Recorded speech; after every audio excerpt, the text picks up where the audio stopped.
Welcome to the Fantasy Addiction Network. Today we are talking Week 15 waiver wire pickups for the quarterback position.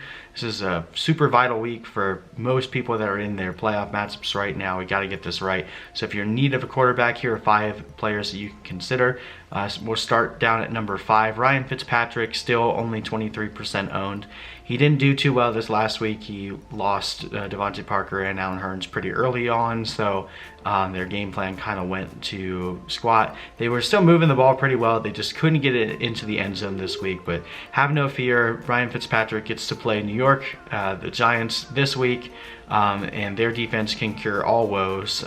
They just put up a horrible performance against Carson Wentz, who basically had no targets other than Zach Ertz, and was still able to come out with a decent fantasy day. I think Parker should be okay. He did suffer a concussion early in the game. Monitor that practice situation going throughout the week, but if Parker's back, Ryan Fitzpatrick turns into a really good play this week. And then he plays Cincinnati in week 16, so there's not too much fear in if you absolutely need a quarterback, he can help you the rest of the way. Number 4, this one's also a little gross, but Eli Manning, 3% owned. Daniel Jones is likely to miss multiple weeks with this high ankle sprain.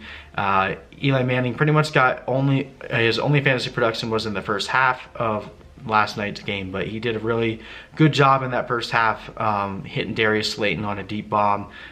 Looked pretty sharp. The Giants offense isn't great, but they do play Miami this week, who are number 4 in points allowed for the quarterback position, and then they play Washington in week 16. So if you are in dire need of a quarterback, Eli is someone that you if you have to trust him, you can. I think he has a good matchup this week. I wouldn't necessarily want to play him in week 16, but if you're hurting or you just have a terrible matchup, like if you're wondering whether you should play Eli Manning or Josh Allen this week against the Steelers, you might be better off with Eli Manning. All right, so looking at number 3, this one is very interesting. Drew Locke, 2% owned, so very, very low ownership. He's probably out there in pretty much every one of your leagues. He gets to play Kansas City this week, who is number 12 in points allowed against the quarterback, and then in week 16 he gets to play Detroit, who's number 9.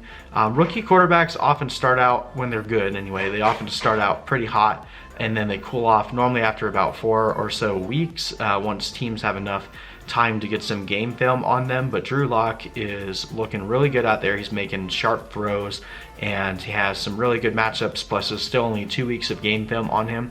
I look for him to continue his hot streak into this week. I think Kansas City and Denver actually is a little bit more higher scoring than you might think. So I think if you have to pivot, Drew Locke is a decent pivot play, especially in 2 quarterback leagues. He should be rostered and started this week.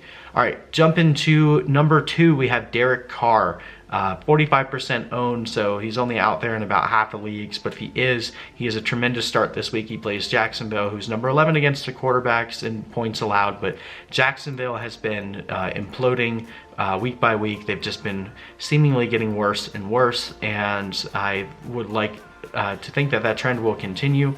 The Raiders are in desperate need of a win. They're pretty much out of playoff contention. They have a slim chance, but they're still going to fight and do the best that they can for their last couple of games as the Oakland Raiders. So I look for Derek Carr to have a tremendous game this week.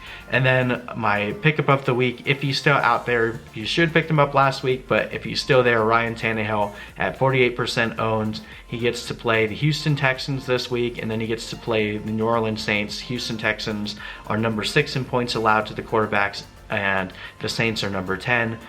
Houston just got torched by a flailing Brady and the rookie Drew Locke this last week, and we just saw how the Saints reacted to Jimmy Garoppolo putting up a ton of points against them. So I look for both of these next 2 weeks to be high-scoring affairs. If you picked Ryan Tannehill up, you ride him to your fantasy championship, and if you haven't picked him up and he's still out there, join the bandwagon where we still have some room for you. Feel free to jump on and ride Tannehill to fantasy glory. Anyway, we hope you guys enjoyed this video. We'll be posting all of our waiver wire pickups for this week, as long as bunch of content for the season and the off season as we continue on. So hope you guys enjoyed this video, and we'll see you in the next one.